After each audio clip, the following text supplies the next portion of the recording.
Child custody can be a complex issue, especially when parents cannot agree on arrangements. When this happens, the court steps in to make a decision based on the best interests of the child.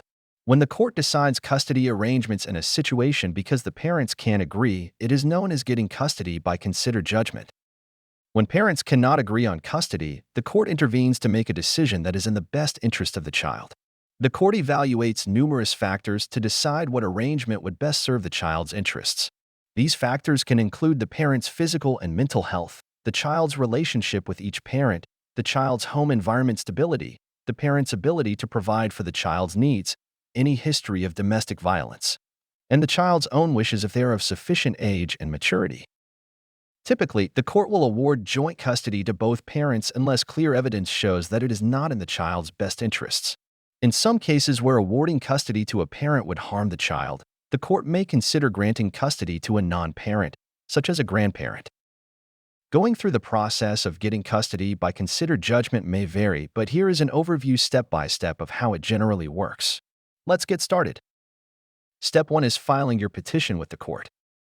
One or both parents, or sometimes another family member, initiate the process by filing a petition for custody in court.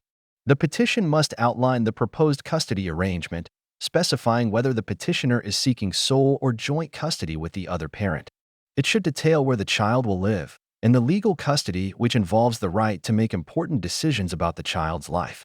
If the petition involves a request for sole custody, it should also propose a visitation schedule for the non-custodial parent. The petition can also include requests related to child support, how future disputes will be resolved, and other issues that involve the child's welfare or family circumstances. There are forms to help you get started with the process of preparing and filing a petition for custody with the court. You can try using the self-help form like the petition to establish custody, visitation, and/or child support to start the process. Step 2 is to file the petition with the appropriate court. The filing process involves submitting the document to the court clear, along with any required filing fees. The court will then assign a case number and a judge to the case. Step 3 is serving your custody petition to the other party. After you file your custody petition with the court, you must serve a copy of the papers to the other parent.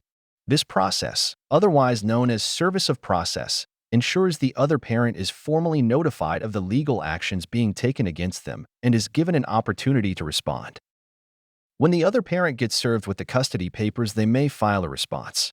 The other parent has a specific period of time to respond to the petition.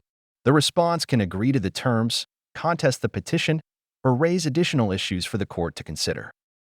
Depending on the specific circumstances of the case, the court may require or encourage the parties to attend mediation to try and resolve their differences outside of court by agreeing to a custody arrangement.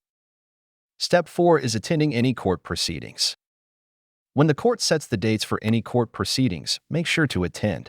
This can involve pretrial conferences, custody evaluations, and eventually, a custody hearing or trial where both sides present their evidence and arguments. Step 5 is waiting for a final court judgment.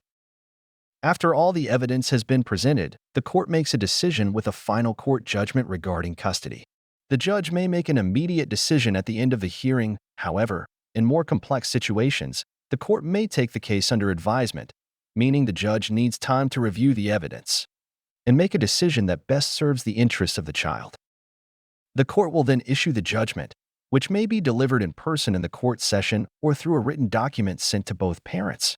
This judgment outlines the custody arrangement, including who has legal and physical custody, the visitation schedule for the non-custodial parent, and any other terms the court finds necessary to protect the child's well-being. Step 6 is complying with the custody order. The judgment will include specific compliance requirements for both parents. These requirements can cover a range of issues, like the logistics of transferring the child between parents, restrictions on relocating with the child, financial responsibilities, and how decisions about education and health care will be made. If one parent disagrees with the court's decisions, they may have the option to appeal the judgment. It's important to note that appeals are focused on legal errors rather than disputes over the evidence or the judge's interpretations of the facts. Custody orders are not necessarily permanent. If significant changes in circumstances occur, either parent can petition the court to modify the custody arrangement. Such changes might include relocation, a significant change in a parent's lifestyle or health, or the child's evolving needs as they grow older. If you're unsure what to do when dealing with the process of getting a custody order, it might be a good idea to talk to a family law attorney. A lawyer specialized in family law can help you navigate the legal system efficiently, offering advice tailored to your specific circumstances. Thank you for taking the time to watch our video with an overview of the process of getting child custody by Considered Judgment in Louisiana. If you're looking for more detailed guidance and resources or need further assistance, we invite you to explore our website, louisianalawhelp.org. This information is designed to help you navigate the process of getting child custody, along with any other legal matters you may be facing.